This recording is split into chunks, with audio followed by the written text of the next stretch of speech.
Hello friends, स्वागत करती हूँ आपका आपके अपने चैनल सोनी स्टोरी पर। शुरू करते हैं आज की कहानी।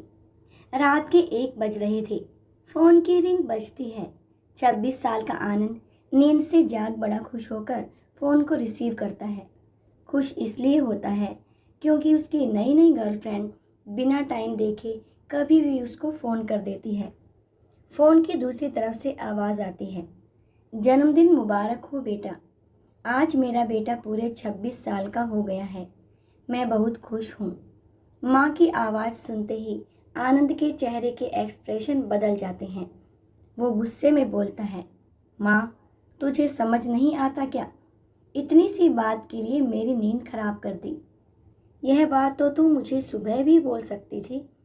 इतना कहकर वह फ़ोन काट देता है। थोड़ी देर बाद फिर से फ़ोन की रिंग बजती है। आनंद फिर से फ़ोन उठाता है और इस बार फ़ोन पर पापा होते हैं। आनंद इस बार आराम से बात करता है। थैंक यू पापा, आपने मुझे बर्थडे विश करने के लिए फ़ोन किया, वो भी इतनी रात को। पापा कहते हैं, नहीं बेटा, मैंने तुम्हें मुबारकबाद देने के लिए नहीं बल्कि ये बताने के लिए फ़ोन किया है कि तुम्हारी माँ बिल्कुल पागल है। वो इतनी पागल है कि पिछले 1 महीने से मुझे हर दिन तेरा बर्थडे याद दिलाती आ रही है। वो इतनी पागल है कि तू हमसे सैकड़ों किलोमीटर दूर है, फिर भी उसने यहाँ पर खुद अपने हाथों से तेरे लिए केक बनाया है। ऊपर से ये जिद कर बैठी है कि जब तक तुझे विश नहीं कर देती तब तक खुद ना खाएगी ना मुझे खाने देगी। आनंद सब ध्यान से सुन रहा था और उसे ये महसूस भी हो रहा था कि उसने अपनी माँ को फॉर ग्रांटेड ले लिया था। वो बोला, नहीं पापा, माँ बिल्कुल पागल नहीं है। पापा कहते हैं, नहीं बेटा, तू अपनी माँ के पागलपन को नहीं जानता, मैं जानता हूँ। वह तो 26 साल पहले ही पागल हो गई थी जब डॉक्टर ने उसे कहा था या तो हम बच्चे को बचा सकते हैं या आपको।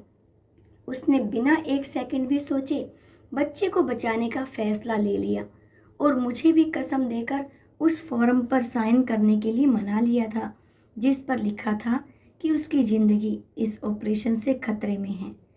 अगर उसे कुछ होता है तो उसके जिम्मेदार डॉक्टर नहीं होंगे।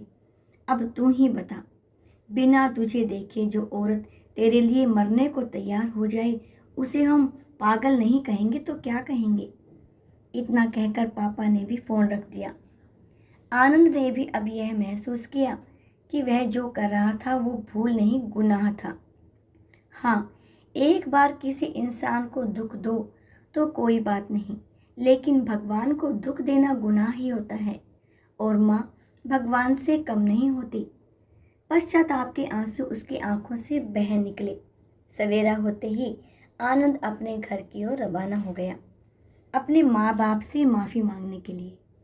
घर पहुँचते ही उसने पहले माँ से माफ़ी मांगी, जिसने उसे गले से लगा लिया। फिर वह अपने पापा से माफ़ी मांगने लगा।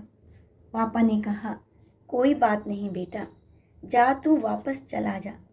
तेरी माँ हमेशा कहती थी कि तू उसे बुढ़ापे में संभालेगा, लेकिन मैं उसे समझा दूंगा। जैसे आज तक मैं उसे संभालते आया हूँ वैसे ही आगे भी मैं उसका ख्याल रखूँगा। उसे भी यह समझ लेना चाहिए, जो बेटा उसके एक फ़ोन करने से परेशान हो जाए वह उसे उम्र भर क्या संभालेगा। बाप की ऐसी कड़वी बातें सुन आनंद की आंखें बहने लगी। वो सर झुकाए अपने बाप के सामने चुपचाप खड़ा रहा। अपने बेटे को परेशान देख माँ आगे आती है और पापा को कहती है, जाने दीजिए, माफ़ कर दीजिए ना, हमारा ही बेटा है। माँ की ममता का मोल ना कोई लगा पाया था ना कोई लगा पाएगा। 9 महीने प्रसव की पीड़ा सहन करके हमें नई जिंदगी नई दुनिया में लाने वाली माँ ही हमारी हर गलती को माफ़ कर सकती है। दोस्तों, उम्मीद करती हूँ आपको ये कहानी पसंद आई होगी। इसी तरह की और भी नई नई कहानियाँ सुनने के लिए मेरे इस चैनल को सब्सक्राइब करना बिल्कुल ना भूलिएगा और साथ ही प्रेस आइकन को भी प्रेस कीजिएगा ताकि मेरी हर वीडियो का नोटिफिकेशन आपको मिल सके। आखिर तक मेरे साथ बने रहने के लिए आपका बहुत बहुत धन्यवाद।